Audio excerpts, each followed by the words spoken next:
UNLV wins it tonight 89-82 here at the MGM Grand. Thanks for staying up with us. 1:40 roughly in the morning back home. Brad Underwood joins us here on our postgame show.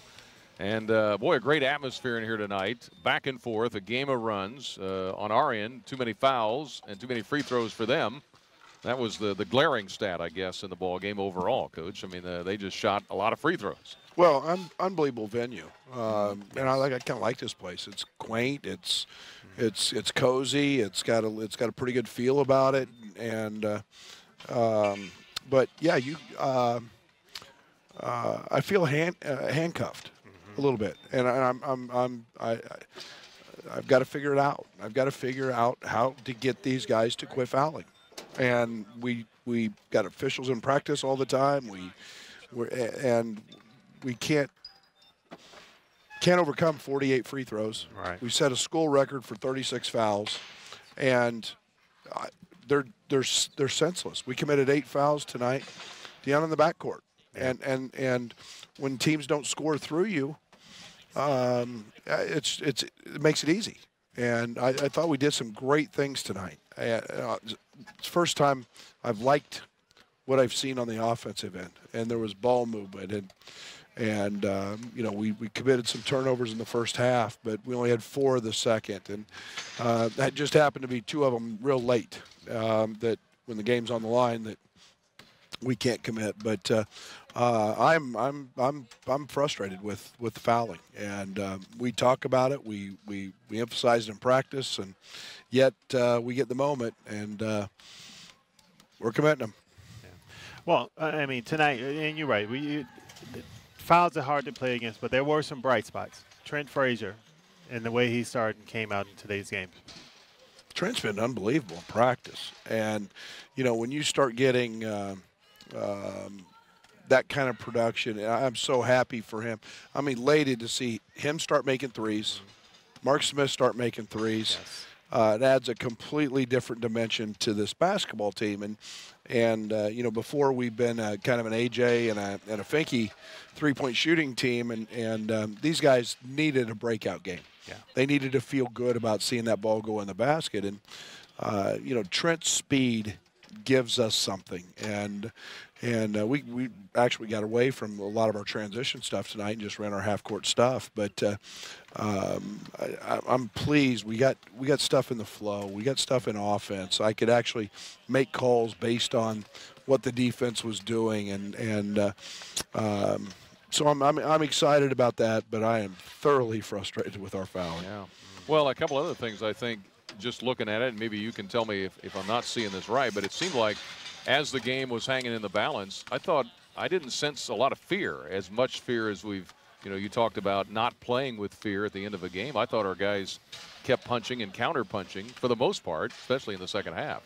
Well, I think we all saw a little bit of the Mark Smith swagger. Yes. I think, you know, DeMonte, Trent, you know, those guys were all pretty dialed in. I think we saw some of it from Finke, and you know, they're late, and he was wanting the ball. He was wanting to get it off, and so there's a lot of positives there. Trent was tremendous. I'm mad at him for his turnovers, just because he gets sped up. Yeah. And I think that once he understands that it's not all has to be done in the first 10 seconds, he'll be fine. And but yeah, I'm really happy for him tonight.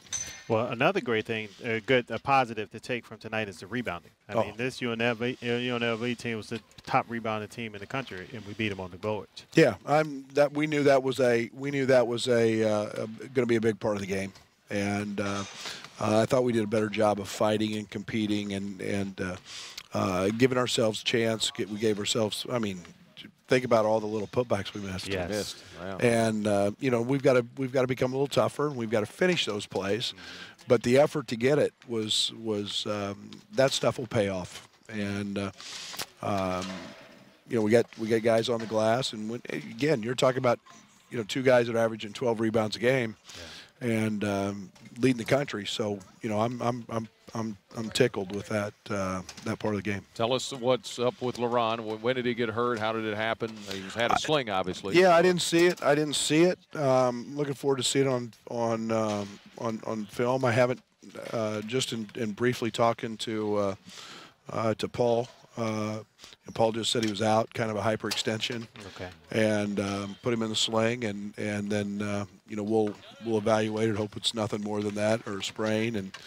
And he's had elbow problems. It wasn't the one that he's had the surgery on in the summer. It was the other one. So, but to play without him, and let's not mince words. He's been our guy, and he's been the guy that's been one of the top field goal shooters in the conference and the country, and getting 17, 18 every night. And for our guys to fight through all the foul trouble and to fight through not having him, a lot of positives out of it. But man, got to quit fouling. Got to quit fouling.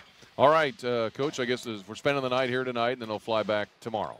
Yeah, we've got we've got quick turn in terms of.